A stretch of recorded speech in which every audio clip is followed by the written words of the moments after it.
Business France, qui est l'agence nationale qui aide les entreprises étrangères à s'établir en France, a déclaré dans un article du 29 février 2024 que 56 pays ont initié des projets d'investissement en France, hissant ainsi la France en championne européenne des investissements étrangers. Les Américains sont ainsi en pole position avec 17 000 emplois créés via leurs 305 projets d'investissement, suivis par l'Allemagne et la Grande-Bretagne. Et c'est dans ce cadre que je vais répondre définitivement à une question qui m'est tout le temps posée par mes clients, à savoir, Ghislaine, est-ce qu'un étranger peut créer sa société en France? Je vous donne les conditions parce qu'il faut faire certaines distinctions et bien établir les conditions avant de se lancer. Et ça, je vous le dis tout de suite après, restez concentrés.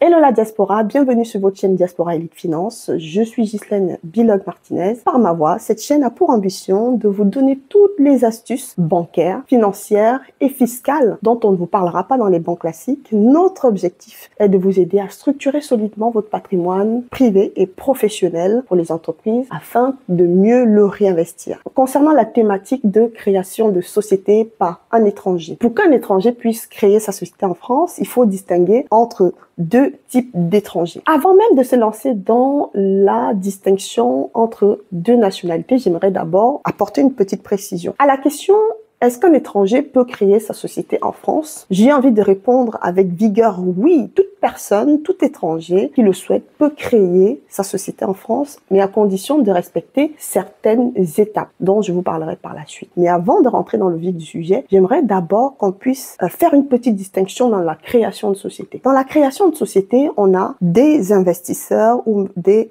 actionnaires qui viennent apporter leur savoir ou même leurs finances pour pouvoir soutenir la création d'une société. Et dans ces actionnaires-là, on a deux types. On a des actionnaires qui sont passifs, c'est-à-dire qu'ils viennent juste injecter des fonds. Ces actionnaires-là, on n'a pas besoin concrètement d'aller fouiner dans leur nationalité pour se dire est-ce qu'ils sont éligibles ou pas. Tout étranger a le droit d'investir dans une société française. En revanche, l'autre type d'investisseur, qui peut être un associé, mais un associé actif, qui va prendre un poste de direction, lui, il doit justifier de certains éléments. Pourquoi? Parce que un dirigeant d'une société, c'est la personne clé de la société, parce qu'il va répondre des actes de cette société. Donc, on a besoin de l'identifier précisément pour pouvoir ne pas se tromper. Parfois, quand je crée des sociétés avec mes clients et qu'on leur demande jusqu'aux identités des parents, ils sont parfois un peu choqués. Mais oui, on a besoin d'identifier spécifiquement ce dirigeant et de ne pas se tromper parce que quand il y a des fautes de gestion, on doit pouvoir identifier la bonne personne. Une fois qu'on a fait cette distinction pour dire seuls les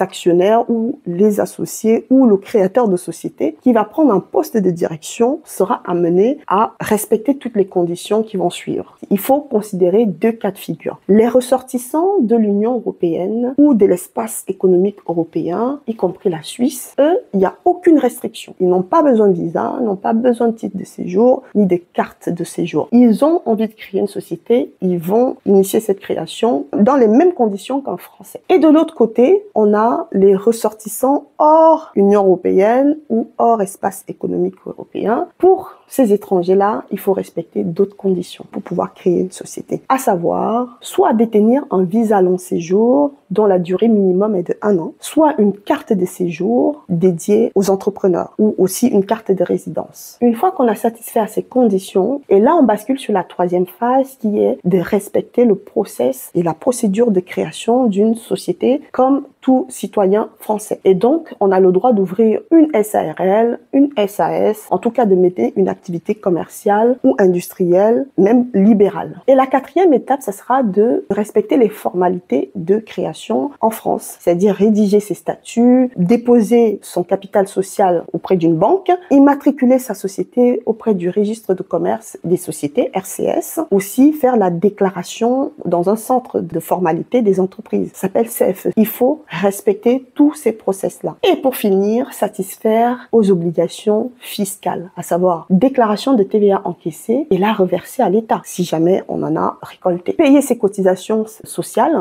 pour ses employés ou même pour soi-même. Et enfin, payer l'impôt sur les sociétés. Chère diaspora, vous l'aurez donc compris, toute personne peut créer sa société en France, mais les conditions de création dépendront de votre statut et de votre nationalité. N'hésitez donc pas à nous contacter si vous avez un besoin d'accompagnement, car nous pourrons vous aider à créer votre société en France ou même à vous conseiller si vous avez besoin. Nous aborderons avec vous les éléments fiscaux à satisfaire en France et même juridiques. N'hésitez pas à nous contacter, on vous orientera vers les bons interlocuteurs en cas de besoin beaucoup plus important. N'hésitez pas à vous abonner sur notre chaîne pour nous soutenir, ça nous encourage à vous produire des thématiques beaucoup plus instructives, mais aussi mettez un pouce bleu, ça permettra d'atteindre un maximum de personnes de notre diaspora. Mais surtout, une thématique vous intéresse, dites-le en commentaire, on va la développer que pour vous.